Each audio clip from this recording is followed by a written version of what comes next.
Greetings, fellow Earthlings. Today is October 7th, 2024. You already know what that means. It's a new month, which means it is a new theme, discussion, subject, area of exploration for us. And this month, we will be diving into the world of drama. Welcome to theater class. You're going to be doing some theater. We're going to be learning about the dynamics of story and performance and characters within the context of your personal and professional life. So, without further ado, let's dive straight into it. Let's get it. Drama class time, baby.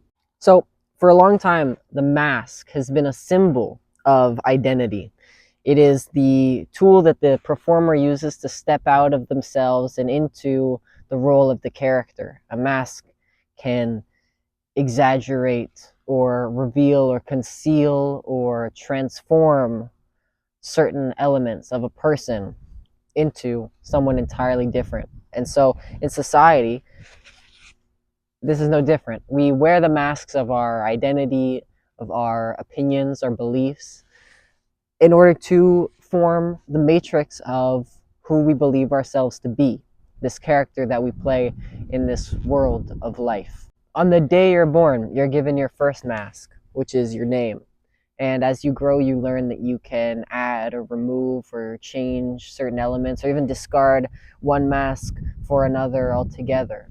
In a certain sense, our identity is nothing more than a collection of these masks, projections of who we think we are, who we think we should be, who we're told we should be. And like any good actor, we lose ourselves in the role. But our opinions change with new information, and our beliefs change. Our sense of self changes. And this is the puzzling aspect of identity. Because when our beliefs change fundamentally, we can be left questioning who we are.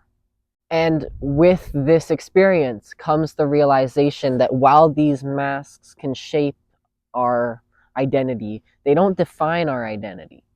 They always fall short of being able to do that. Each one offers a perspective, which is valuable, but each one is only a fragment, a certain reflection of a certain time or a certain place or a certain role that we were asked to take on by society. So the question becomes, what lies behind the mask? What is left when the actor steps off the stage, takes off the costume, and looks in the mirror? Who do they see? Who remains when everything is stripped away? The answer perhaps is paradoxical. For in shedding the masks, we do not find some hidden static identity at the bottom of it all. We don't find some final truth. Instead, we find something arguably more profound. We find the blank slate, the wild card, the free self that isn't bound to any label, to any mask or script or character. This self, the selfless self, if you will, is dynamic and fluid. It is an agent of true autonomy.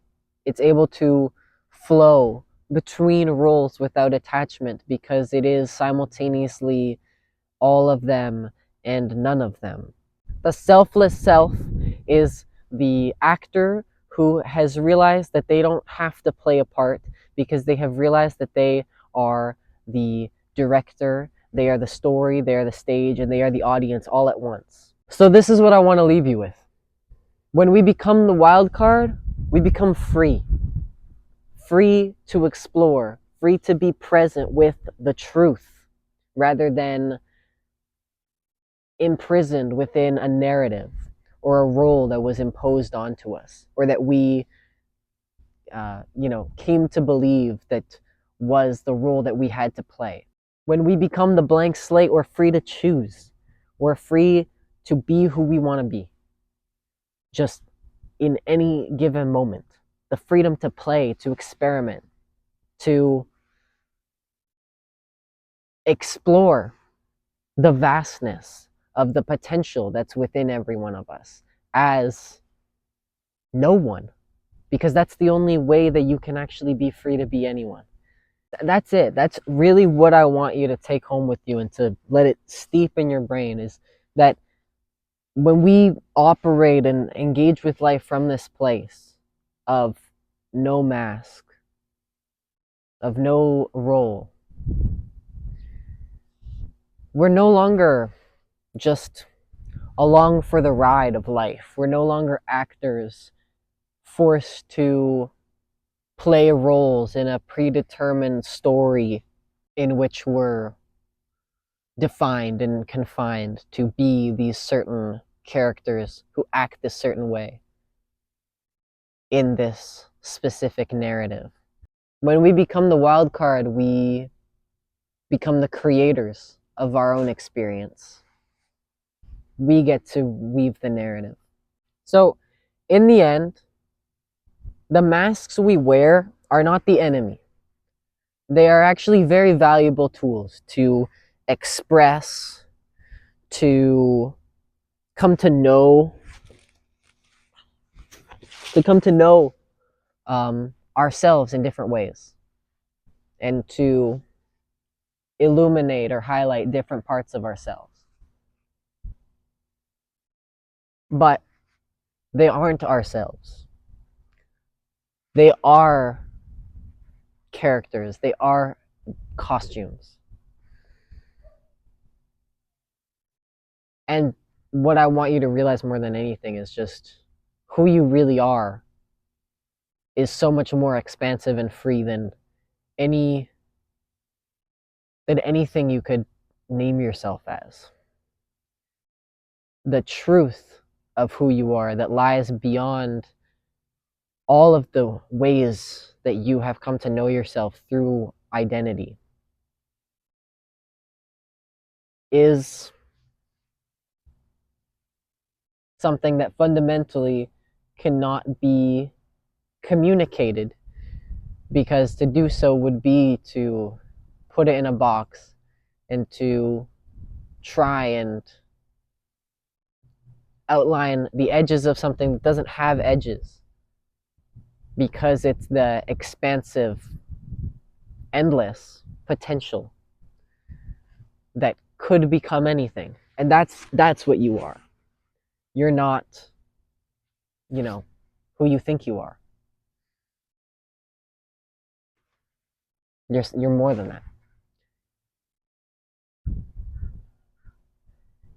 You can only be more than what you think you are.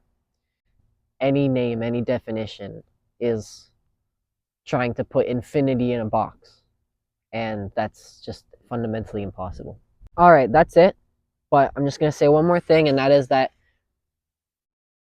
it is not until we embrace the role of no role and that we shed the masks of who we've been conditioned to believe we are, that we actually encounter who we really are, and we become free to be who we really are, which is a boundless, free entity of potential that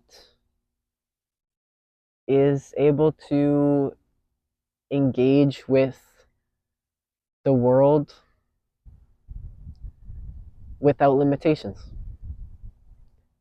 And that's your birthright, and that's all of our birthrights. So just know that, and just seek to cultivate a connection with that deepest part of yourself, the no self, the blank slate. Learn to be comfortable with being no one, and you'll become free. So, with that said, I'll see you next time, Earthlings. Enjoy it.